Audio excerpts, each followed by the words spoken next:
Welcome to the deep dive. We're here to, cut through some of the noise and get to insights that really matter. And today, we're diving into something pretty personal for a lot of us. That feeling of wanting to stay vital, stay active, especially, well, as we get older. Absolutely. It's something we all think about. And for so many people, that journey involves dealing with joint discomfort, stiffness, Yeah. aches, particularly from things like rheumatoid arthritis, Yeah. RA. So our mission today, it isn't just to talk about RA. We want to give you a kind of compass, really, to help reclaim some of that vitality. We're exploring those direct links between food, lifestyle, and actually managing RA symptoms. And it's a really critical mission because rheumatoid arthritis, as many listening probably know, it's an autoimmune condition. Right. Meaning your own immune system, it mistakenly attacks your healthy joint tissues. And that leads to the pain, the swelling, the stiffness people feel.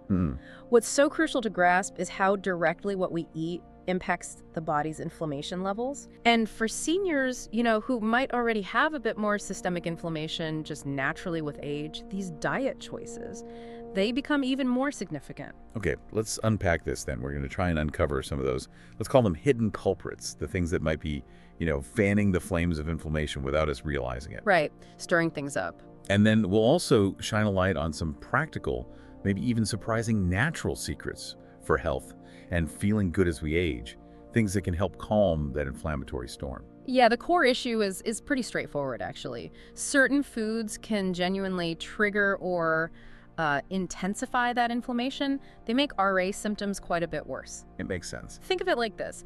If you have RA, your immune system is already sort of on high alert, right? Yeah. So bringing in inflammatory foods is, well, it's like pouring fuel on a fire that's already smoldering. Okay, so first on the list of these offenders, added sugars and refined carbs. The big ones. Now, when I say that, people probably think, soda, pastries, white bread, the obvious stuff. Sure. But what often catches people out, and it definitely surprised me when I first learned this, is how much hidden sugar is in things that seem healthy, like fruit juices or, packaged snacks. Oh, absolutely. Sneaky sugars. When you eat those foods, your body breaks them down into sugar really fast. Right. And that causes this quick, sometimes pretty dramatic spike in your blood sugar. Okay. And that surge triggers the release of these inflammatory messengers. They're called cytokines. Cytokines. I like that analogy used before, like tiny sparks igniting the fire in your joints. Yeah, it's good visual. But for anyone listening who might be a bit skeptical, can you explain, how does that sugar surge actually lead to those inflammatory sparks, not just that it can trigger them? Sure, okay. So when your blood sugar levels shoot up really quickly, and especially if that happens often, it can lead to something called advanced glycation end products. AGs for short. AGs, okay. Think of them as these sticky compounds. They build up in your tissues and they set off this chain reaction, this cascade that activates inflammatory pathways. Ah, okay. And that prompts your cells to release those cytokines we mentioned. So if you're constantly eating a lot of sugar, this inflammatory cycle just keeps going. It's like constant kindling. Exactly. Yeah. Which is really bad news for autoimmune conditions like RA. So a practical tip, become a label detective. Right. Read the ingredients. Yeah. Look for things ending in O's, fructose, sucrose, glucose. Those are all sugars. Good tip. So it's the chronic exposure, that constant kindling. Makes total sense. All right, next up, processed and red meats. Now, for a lot of people, maybe a steak feels like comfort food. But red meat, and especially the processed kinds like, bacon, sausages, deli meats. Yeah, the tasty stuff sometimes. They're often high in saturated fats, right? Yeah. And additives that can fuel inflammation. I imagine this is a tough one for people to think about cutting back on. It definitely can be. But there are quite a few studies suggesting that eating these meats frequently can lead to higher levels of those inflammatory markers in the body. Now, while going fully plant-based has shown really promising results for some people with RA and reducing symptoms. Right, that's a big shift though. It is. So even just choosing leaner proteins more often, like fish or chicken, can be a really impactful first step if you're not quite ready for that full plant-based leap. So small steps count. Every little bit helps reduce that inflammatory load. Absolutely. Okay. Then we have unhealthy fats, trans fats especially. Ah, yes. They're pretty notorious for increasing inflammation systemically, right? And they mess with your cholesterol too. They certainly do. You find them hiding in fried foods, baked goods with shortening or margarine, A lot of fast food. Hmm. What's the biggest misunderstanding people have about fats and inflammation? Good question. I think a common one is focusing only on avoiding saturated fat, which, yes, is important, Right. but people often miss the critical balance with omega-6 fatty acids. Okay, omega-6. Explain that balance a bit. Well, you need some omega-6s, they're essential. But if you get way too much compared to the anti-inflammatory omega-3s, it can really tip your body towards inflammation. And where do we get too much omega-6 typically? A lot of common vegetable oils are really high in them. Corn oil, sunflower, soybean oil. The ones used in everything processed, basically. Pretty much. And the typical Western diet often has an omega-6 to omega-3 ratio that's like 10 or even 20 times higher than what's considered optimal for keeping inflammation down. Wow, 10 to 20 times. That's huge. It is skewed, so the key isn't necessarily, banishing all omega-6s, it's actively seeking that balance. Wow. By focusing on getting enough healthy fats, particularly omega-3s from things like fatty fish, flax seeds, walnuts, and using healthier cooking oils like olive oil, plus avocados, nuts. Good sources of healthy monounsaturated fats too. Got it. Balance is key. Okay. And last on this culprit list, salty foods. Uh-huh. Loads of processed stuff, canned soups, frozen meals, even some cheeses can be surprisingly high in sodium. They really can. And too much salt, well, it can contribute to inflammation, but also fluid retention. Which makes joints feel more swollen. Exactly. It can visibly worsen that joint swelling and discomfort. So watching your salt isn't just good for blood pressure. Which is important too. Very. Yeah. But it directly impacts how your joints feel day to day. Okay, so that covers some major food groups to be mindful of. Now, let's shift gears a bit, because we're moving into an area that's, well, more nuanced. Right. Because our bodies are just so unique, aren't they? What works for one person might actually be a trigger for someone else. Precisely. And this seems particularly true when we talk about things like dairy and gluten. It feels like it brings us to a more personal kind of investigation. It really does. That personalized understanding is just crucial here. It's not about these hard and fast rules for everyone. No blanket restriction. No. It's about carefully observing how your specific body reacts. Your body really is your best teacher in this. Okay, let's tackle the dairy debate first. There's a protein in milk, casein. That can sometimes trigger an inflammatory response, but only in some people. Right, exactly, in sensitive individuals. Plus, as we mentioned, many full-fat dairy products are high in saturated fats, which can contribute to inflammation generally. So if someone suspects dairy might be an issue for them, how do they figure out without just, cutting it out forever? Yeah, it's definitely not a clear avoid all dairy situation for everybody. Some people find eliminating it, even just for a short while, makes a huge difference in their joint pain and stiffness. Others notice nothing at all. So an experiment? Sort of, yeah. A temporary elimination diet can be really insightful. Cut out all dairy for maybe, say, 2 or 3 weeks. Okay. And pay really close attention, not just to joint pain, but other things too, like energy levels, brain fog, digestion. Right. The whole picture. Then slowly reintroduce dairy. Maybe start with a small amount of yogurt one day, see how you feel for the next 48 hours, then maybe some cheese, and just watch closely. What are you watching for? Any return of symptoms. Do your joints feel puffier? Is the pain creeping back up? If you notice a clear negative reaction, then yeah, exploring dairy-free alternatives like almond milk, oat milk, coconut yogurt could be really beneficial for you. And if you tolerate it, okay. Then maybe opt for lower fat versions to minimize the saturated fat. And consider fermented dairy, like kefir or plain yogurt. Why fermented? They contain probiotics, those good bacteria that support a healthy gut microbiome, and a healthier gut can potentially lead to less overall inflammation systemically. Interesting link back to gut health there. Okay, that's a really practical way to approach dairy. Now, the gluten question. That's a very big topic, yeah. Gluten-free is everywhere. Gluten, is that protein in wheat, barley, rye? Correct. We know for people with actual celiac disease, gluten causes a severe immune reaction. Big inflammation. No question there. It's serious damage. But what about people without celiac? Some folks with RA report feeling much better when they cut down or cut out gluten. So this suggests maybe a non-celiac gluten sensitivity could be playing a role. That's the thinking, yes. And what's really fascinating here is the potential mechanism connecting gluten to autoimmune issues like RA, even without celiac. Okay, tell us about that. Well, there's evidence suggesting that gluten, in some individuals, can contribute to increased intestinal permeability. Often called leaky gut. Exactly, leaky gut. Imagine your gut lining is like a very tightly woven net designed to let only fully digested nutrients pass through into your bloodstream. Okay. When that lining gets compromised, it becomes more permeable or leaky. Larger, undigested food particles, toxins, maybe even bacteria, can slip through into the bloodstream where they don't belong. And the immune system reacts. Precisely. It sees these as foreign invaders and mounts an immune response, leading to systemic inflammation. So if I'm getting this right, a healthy gut lining is super important for keeping the immune system calm, especially in autoimmune diseases like RA. Because a leaky gut basically keeps the immune system unnecessarily on high alert. You've got it exactly right. It's a really foundational piece of the puzzle for immune regulation. Wow.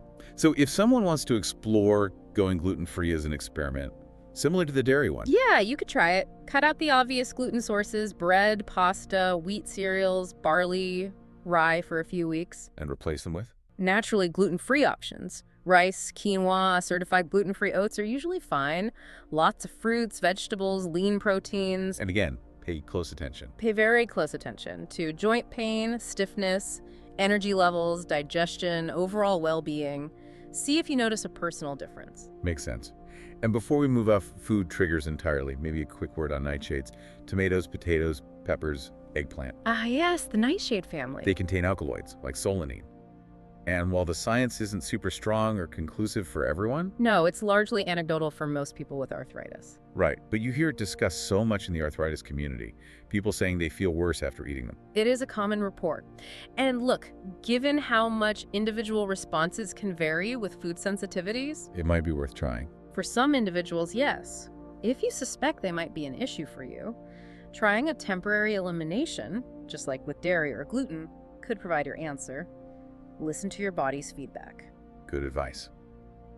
Okay, so we've covered a lot on diet, but moving beyond the plate, it's easy to get hyper-focused on food, isn't it? It really is. But as you often point out, health is more like a tapestry, right? Woven from lots of different threads. Exactly. Diet is one crucial thread, but so are things like our daily rhythm, how we move, how we rest, our emotional state. It reminds me of that Eastern medicine view, seeing the body as this interconnected system. That's a great way to put it. What we eat is just one instrument in the whole orchestra of well-being. Okay, let's talk movement. It feels counterintuitive when your joints are aching, but you're saying gentle, consistent movement is actually an ally for managing RA. It really is, though I understand the hesitation. I can almost hear listeners thinking, but it hurts when I move. Exactly. So what's the secret? Finding that balance, that gentle activity without making the pain worse. That's the vital question, because inactivity, unfortunately, can actually make things worse in the long run. It leads to more stiffness, muscles getting weaker, loss of flexibility. Like rusty hinges. Perfect analogy.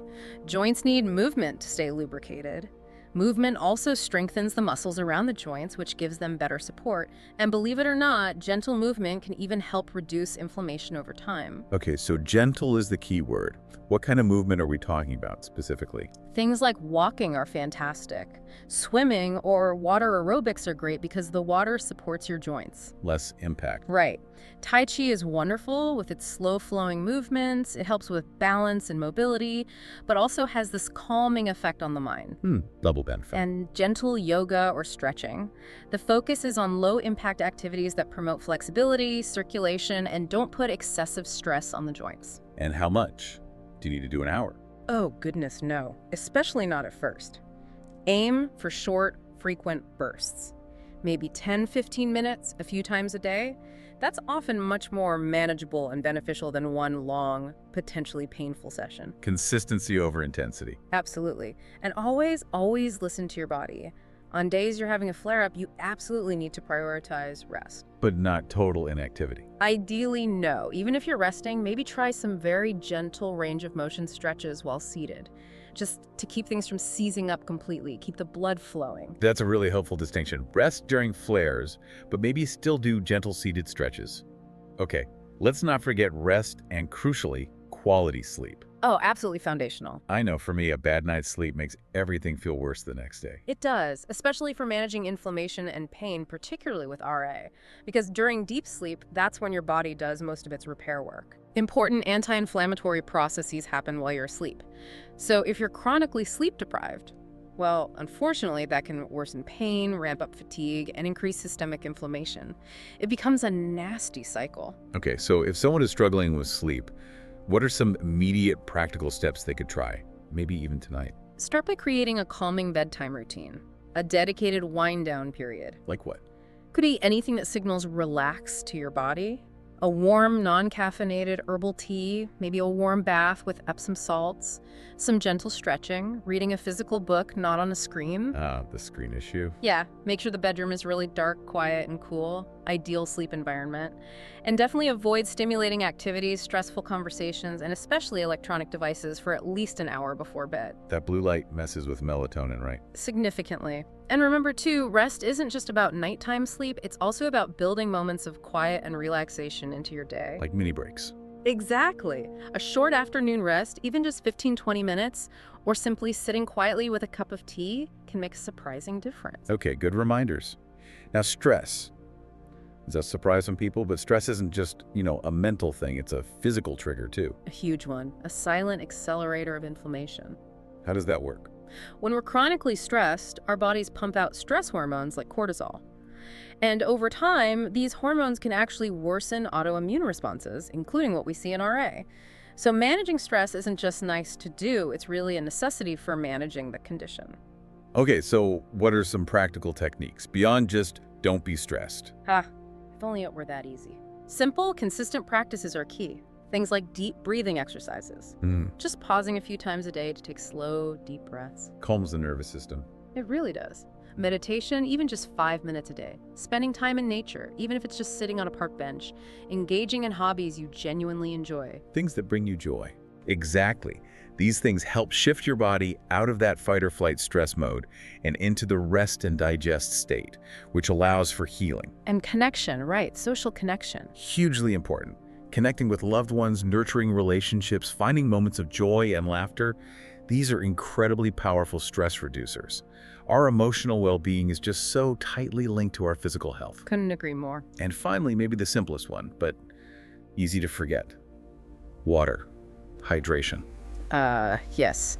Simple but fundamental. Often overlooked. Why is it so important for joints specifically? Well, water helps lubricate the joints, like oil in a machine. It's also essential for transporting nutrients to the cells and, crucially, flushing out waste products and toxins. And dehydration makes pain worse. It can definitely exacerbate pain and fatigue, so making it a habit to just sip water throughout the day is key. It doesn't have to be huge amounts at once. No, just consistently sipping. And remember, things like herbal teas also count towards your fluid intake. Okay, so putting this all together, by weaving these different elements, the mindful eating, the gentle movement, the rest, the stress management, hydration, into our daily rhythm, it feels like it's not just about managing RA, it's more like actively nurturing a life with, well, more comfort, more energy, maybe more joy. That's beautifully put. It really is about nurturing your whole self. Managing RA, it is a bit like being a detective, or maybe like your chef analogy earlier. Right, listening to the recipe the body is writing. Exactly. A little bit of this, paying attention to that. Each person listening is on their own unique path. And as we've kept saying, your body is your greatest teacher. For little signals. That little ache after a certain meal, maybe. The feeling of ease after a gentle walk. The peaceful sleep that follows a calm evening. These are all messages, clues. By really tuning in, by listening to those whispers, you truly become the expert on your own well-being. And never, ever forget the incredible resilience it takes to live with a chronic condition like RA. That takes strength. It really does. So every positive step you take, no matter how small it feels, it is a victory. That power of consistent observation, of listening, that's key to reclaiming your well-being. So as you, our listeners, consider everything we've explored today, and think about this. What new whispers from your own body are you now ready to really listen to? And what small intentional choice will you make today, just one thing, to honor what you hear?